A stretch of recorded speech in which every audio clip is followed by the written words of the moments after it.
Danes je dan za račko. Ampak prvo začnemo z rižem, ker se malo dlje kuha. Riž zalijemo s pesinim sokom, solimo in ga pokritega kuhamo 40 minut. Pomarančno lupinico olupimo in pazimo, da ni belega olupka gor, ker greni. Olupke in olje zmeljemo, segrejemo, da se obarva in precedimo. V račje prsi zarežemo kar vzorec. Pazi, da ne režeš v meso. In zdaj trik za popolne račje prsi. Peko začnemo na hladni ponvi s kožo navzdol. Tako se bo sama šova pod kožo stopila, preden se povrhnjica zažge. Peko nadaljujemo na visoki vročini. Ko je kožica zapečena, prsi obrnemo in zapečemo še z druge strani. Zdaj pa v pečico, dokler ne doseže temperature 55 stopinj in potem počivati.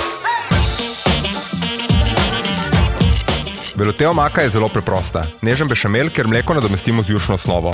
Moko prepražimo na maslu in prelivamo vročo osnovo, dokler ne dobimo svilnate omake.